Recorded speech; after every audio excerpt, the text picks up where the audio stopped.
Hi everyone, my name is Rich Cimino and I'm here to present a short video on the topic of my PhD research, which concerns the simulation of chromatography. Liquid chromatography is a commonly used separation technique employed to separate mixtures of colloidal-sized particles based on their differences in size and chemistry. Chromatography has been applied to numerous types of particle separations, including separations of polymers of all kinds and shapes, and biomolecules such as proteins and enzymes. More recently, liquid chromatography has been proposed to separate nanoparticles based on their size and surface functionality. This short talk will focus on the separation of simple linear polymers. However, the methodology I will present today may be adapted to these other cases as well. Chromatographic separations consist of at least three components: a mixture which needs separating, a stationary phase which acts like a sieve to separate the mixture, and a mobile phase which carries the mixture through the stationary phase. Many of you may have performed the experiment shown in the picture on the left. This is a thin layer chromatograph of spinach. In this simple experiment, a spinach leaf is rubbed on a piece of filter paper, the stationary phase.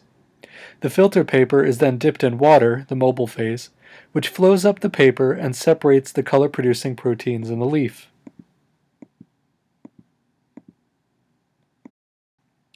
While the spinach experiment is easy to undertake, it is less easy to describe the separation process at the molecular level. The main goal of this work is to understand the complex way which polymers, such as the proteins from the TLC experiment, behave during chromatography.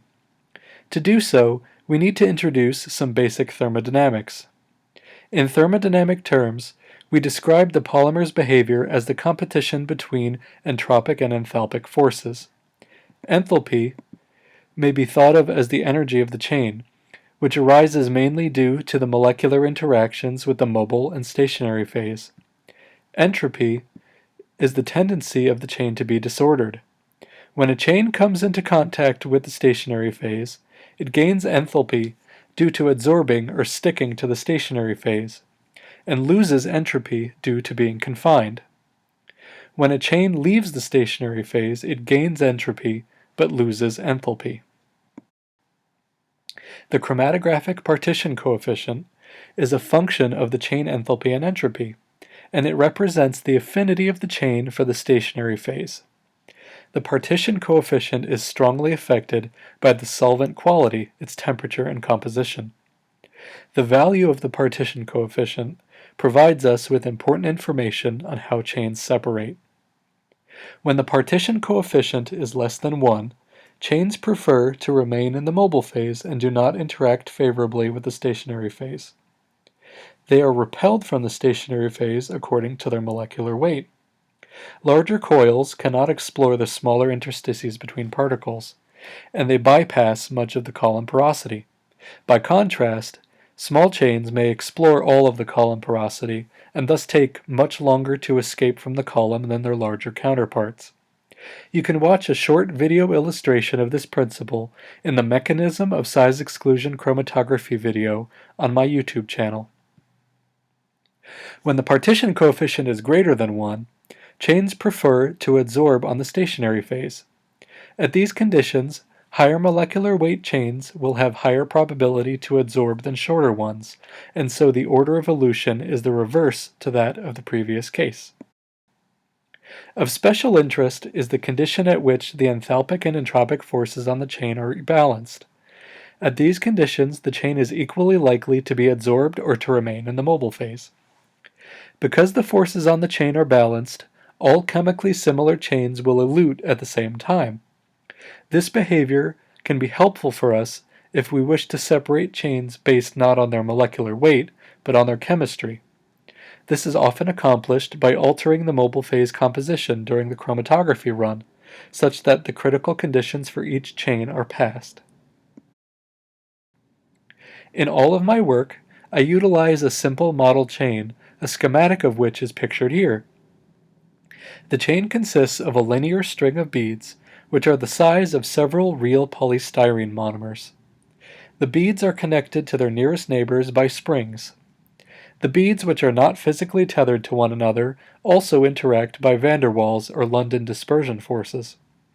We do not consider an explicit solvent in this model, and as such, we must introduce the effect of adsorption explicitly. This is accomplished by introducing an attractive potential well, U, along the stationary phase surface and in the pores, which is the width of one bead.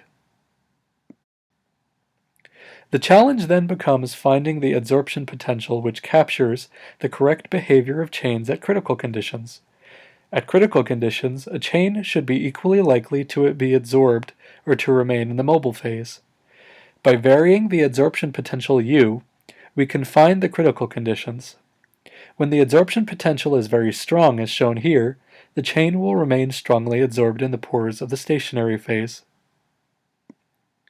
In the opposite case, when the adsorption potential is removed entirely, chains will fly away from the stationary phase and remain in the mobile phase. Closer to critical conditions, the chain remains weakly adsorbed in the pore and on the stationary phase surface. At critical conditions, the chain is equally likely to remain in the mobile phase or on the stationary phase. As you see here, the chain may alternate between surface adsorption and adsorption in the pore in equal amounts. This work has been funded by the National Science Foundation and the Rutgers Engineering Resource Center for Structured Organic Particulate Systems. All experimental data shown here were collected at DuPont's Analytical Chemistry Laboratory in Wilmington, Delaware, under the supervision of Drs. Yefim Brun and Chris Rasmussen. If you are interested to learn more about this topic, feel free to contact us for links to our recent publications.